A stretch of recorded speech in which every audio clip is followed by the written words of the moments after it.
Alors évidemment, la Russie a effectivement réussi à contourner les sanctions.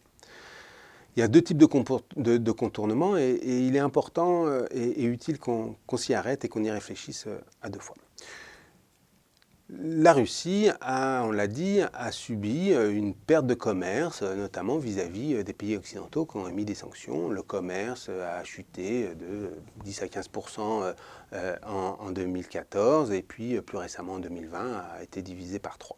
Donc ces pertes de commerce ont été importantes. Est-ce que ça veut dire que la Russie a cessé de consommer certains biens? Eh bien non.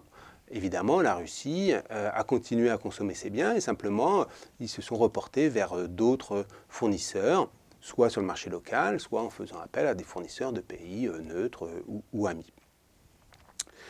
Est-ce que ce contournement, c'est un échec des sanctions?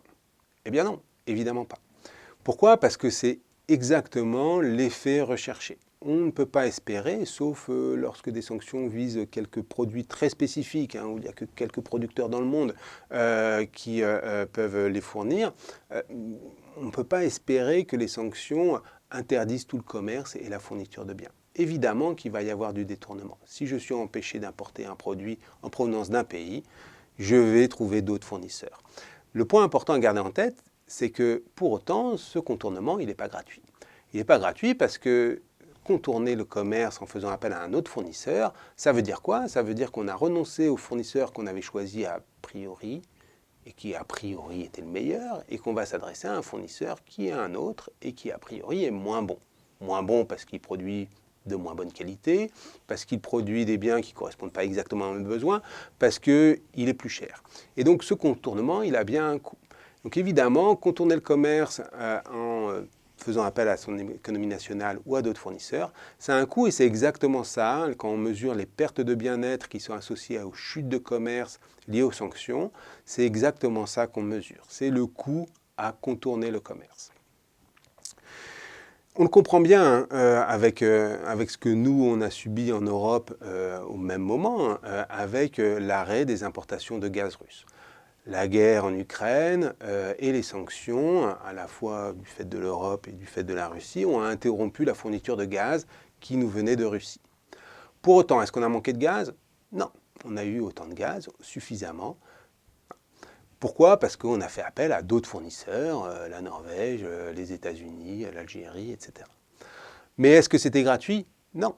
Le gaz, on l'a payé plus cher. Et donc, c'est bien ça le coût des sanctions, c'est pas de nous priver de gaz, c'est de nous priver de gaz bon marché. Et quand on voit le commerce, les importations russes en provenance d'Occident baisser, ça a quoi comme conséquence? Eh bien, ça a pour conséquence que la Russie va devoir faire appel à des produits plus chers.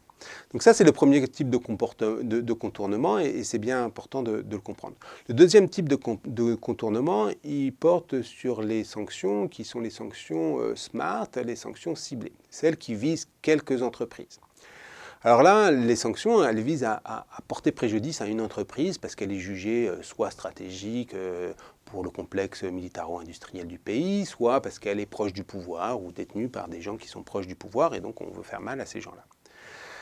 Ce qu'on observe dans beaucoup de cas, et notamment en Russie, c'est qu'on a un vrai beau détournement de ces sanctions-là.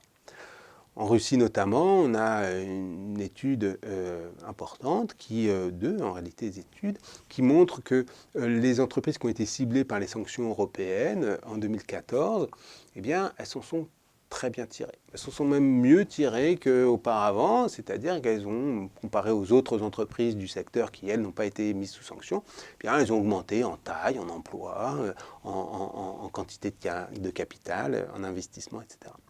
Alors pourquoi? Parce que ces sanctions, si ces entreprises, si elles ont été ciblées, c'est parce qu'elles étaient proches du pouvoir, mais comme elles sont proches du pouvoir, eh bien, elles ont pu bénéficier d'un bouclier qui lui a été fourni par la puissance publique. Notamment, elles ont reçu des subventions, des accès à des prêts bonifiés de la part de banques publiques, un accès privilégié à la commande publique, etc. Donc ça leur a permis de se garantir. Et donc là, on a une protection. Mais cette protection, ce bouclier qui est offert par la puissance publique, c'est pas gratuit. En réalité, c'est pas un simple bouclier qui annule les impacts, c'est un bouclier qui détourne les impacts ailleurs. Ces protections, c'est pas gratuit. Les subventions, c'est pas gratuit. Les prêts bonifiés, c'est pas gratuit. Faire appel pour la dépense publique à un fournisseur qui est moins disant qu'à un autre, c'est pas gratuit. Et donc tout ça, ça va être payé au final par l'ensemble de la population russe en l'occurrence, soit par des hausses d'impôts, soit par des dépenses publiques moindres dans des services publics, soit par une augmentation générale des prix. Et donc ce qu'on a ici, c'est encore une fois un détournement. En protégeant les entreprises ciblées, on va détourner l'impact des sanctions sur l'ensemble de la population. Est-ce que c'est un échec des sanctions? Eh bien, dans ce cas-là, oui et non. C'est un échec des sanctions ciblées. On voulait faire mal à certaines entreprises, elles n'ont pas eu mal, elles ont survécu et même bien survécu. Est-ce que c'est un échec des sanctions en général? Non. On a bien toujours un effet économique des sanctions. Simplement, il sera plus ciblé, mais le bouclier l'a transformé en sanction indéterminée qui va impacter l'ensemble de la population.